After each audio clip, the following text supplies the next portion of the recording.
എല്ലാ വെല്ലുവിളികളും ഏറ്റെടുത്ത് താൻ ഫീൽഡിൽ പാർട്ടിക്ക് വേണ്ടി പ്രവർത്തിക്കുകയാണെന്നുള്ളതായിരുന്നു അദ്ദേഹത്തിനെ മാറ്റുന്നു എന്നുള്ള ചോദ്യത്തിന് അദ്ദേഹം നൽകിയിട്ടുള്ള മറുപടി. ഇപ്പോഴത്തെ മറുപടിയായിരുന്നു അദ്ദേഹം ആ സമയത്തെല്ലാം തന്നെ നൽകിയത്.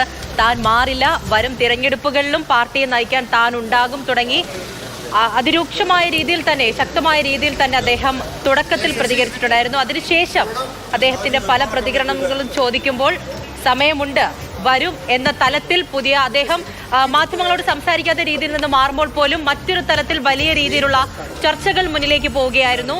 ഇപ്പോൾ കെ സുധാകരനെയാണ് നമ്മൾ കാണുന്നത്, മുൻ പ്രസിഡന്റായി. അതെ, മുൻ പ്രസിഡന്റ്, KPCCയുടെ മുൻ പ്രസിഡന്റാണ്. ഇനി സ്ഥിരം ക്ഷണിതാവാണ് കെ സുധാകരൻ.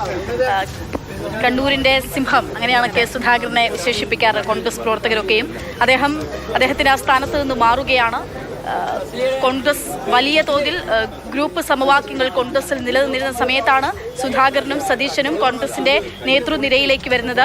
പിന്നീട് മാറ്റങ്ങൾ ഉണ്ടാകുന്നു. പക്ഷേ തുടർച്ചയായിട്ടുള്ള പരാജയം, നിയമസഭാ തെരഞ്ഞെടുപ്പിലെ പരാജയം, അതൊരു വലിയ തലവേദന.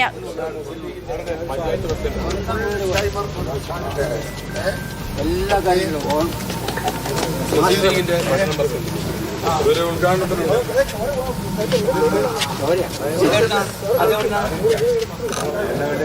അതുകൂടെ അത് കൈ നേരത്തെ കുത്തിയ അത് ഇതായതാണ്, ഇഞ്ചക്ഷൻ വെച്ചല്ലേ ഇത്. അതൊന്നുമില്ല, പറയുന്നില്ല. അത് നല്ലതാണ്, അത് നല്ലതാണ്. പ്ലാസ്റ്റർ നല്ലതാണ്. ഇത് നല്ലതാണ്.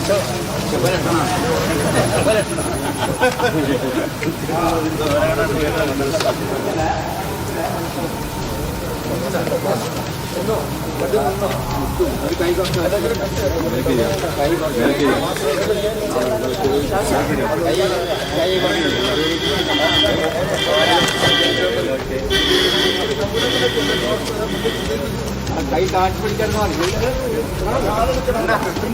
കൈ താഴ്ത്തി പിടിക്കണം.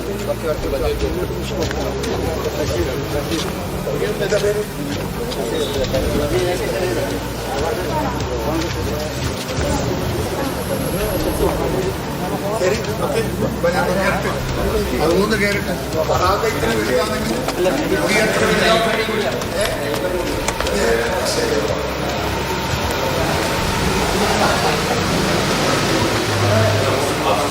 ആള്